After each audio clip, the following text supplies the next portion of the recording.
যাই হোক, প্রথম প্রশ্নে তার দুটো ফেজ। একটা হলো যে কেন চির প্রতিদ্বন্দ্বীদের সাথে আমরা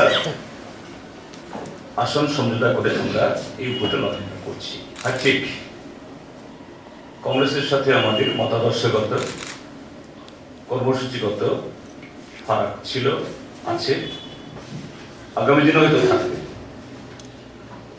কিন্তু এই মুহূর্তে ইস্যুটা হলো যে সংবিধান এখানে কাজ করবে কিনা, গণতান্ত্রিক যে প্রতিষ্ঠানগুলো তার ভূমিকা গত 5টি বছর এটা ছিল না, এটা পুনরুদ্ধার হবে কিনা।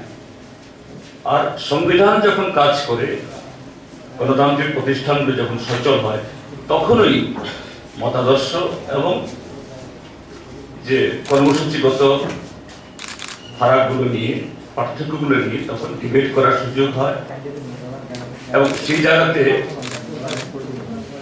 উত্তম কর্মসূচি নিয়ে কাজ করার প্রতিযোগিতা সম্ভব। এটাই যখন নেই, তখন সেই গণতন্ত্র এবং সংবিধান এটাকে কারণটাই প্রধান কর্তব্য শুধু রাজ্যের জন্য, দেশের জন্য।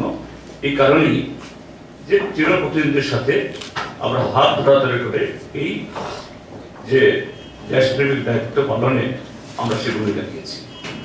সেকেন্ড যেটা হলো যে হ্যাঁ, এবার আমাদের এই প্রার্থী তালিকায় প্রায় 60% বা তার চাইতে বেশি হলো নতুন মুখ এবং অপেক্ষাকৃত বয়সে কম তরুণ তরুণীরা। এটা স্ট্র্যাটেজিও বলা যেতে পারে, আবার একটা সময়ের দাবিও বলা যেতে পারে। কেননা আমাদের যারা ভেটারান যারা ছিলেন, অনেকে নিজে থেকে তারা স্বেচ্ছায় এই সংসদের রাজনীতি থেকে বিদায় নিয়ে সাংগঠনিক কাজে আরো বেশি সময় দেওয়ার জন্য তারা ইচ্ছা প্রকাশ করেছেন। তার মধ্যে অন্যতম হলো শ্রদ্ধেয় কমরেড আমাদের পলিট বোর্ডের সদস্য মানিক সরকার। এছাড়া আরো অনেকে অসুস্থ, কাজে ন্যাচারালি আমাদের এগুলো আনতে হতো। এটা একটা দিক।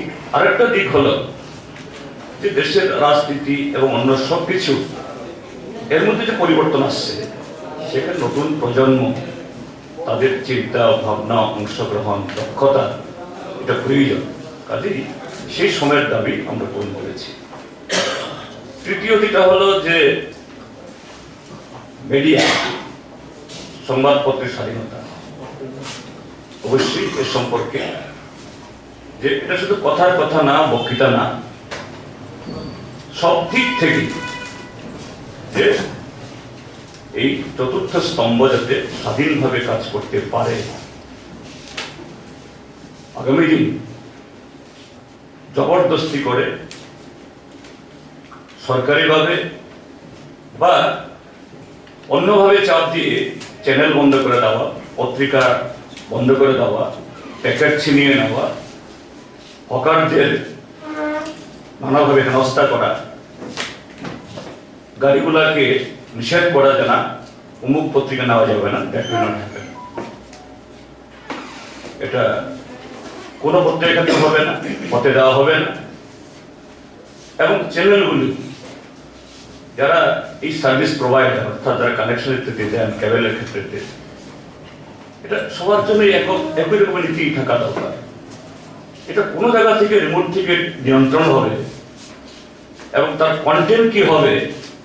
কোনো একটা জিনিস আসলো, কোনো একটা কন্টেন্ট প্রচার হলো, ব্রডকাস্ট হলো না, ইমিডিয়েটলি এটাকে হবে। It will never happen. It will be really যে সরকারি নিয়ন্ত্রিত কোনো অফিসার না, যে আমরা দেখব যে এরকম একটা অম্বার্সমেন্ট, অর্থাৎ সেরকম লোক সর্বজন গৃহীত প্রেস ক্লাব বা তাদের প্রতিনিধি সহ কিভাবে সত্যিকারেরই একটা এরকম যে সবার জন্য সমান অ্যাটমসফিয়ার সেরকম হয়।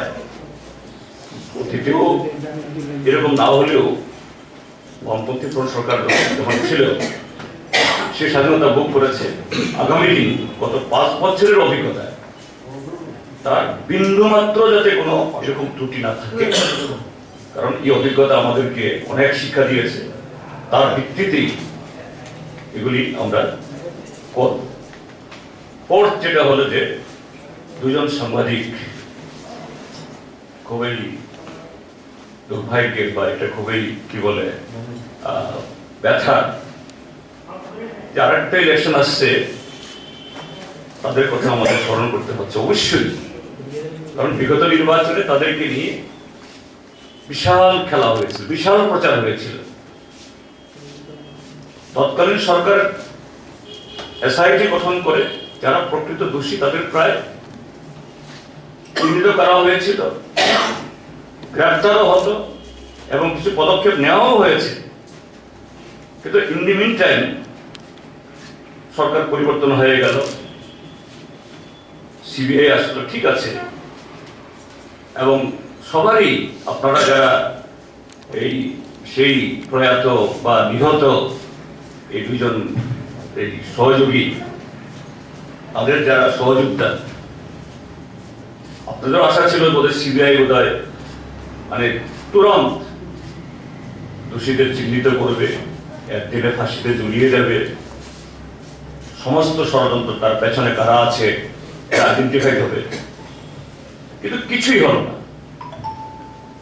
যেটা খবর বা আমাদের কাছে অনেক কিছু জানি, যখন এর পেছনে যারা কুশীলবরা কারা এগুলি প্রায় বেরিয়ে আসছিল সিবিআই তদন্তে, সিবিআই কে থামিয়ে দেওয়া হয়েছে।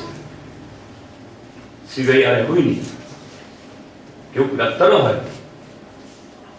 Definitely it will be a very important agenda, এবং যারা সেই খুনের পেছনে এবং তার পেছনে এটাকে এই আড়াল করার জন্য চেয়েছে, none will be spared এবং they will be delivered to justice.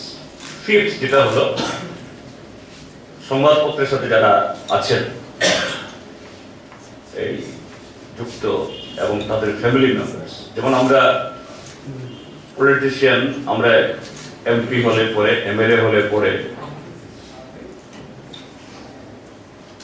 3 বছরের জন্য হই বা 5 বছরের জন্য হই, উই গেট পেনশন।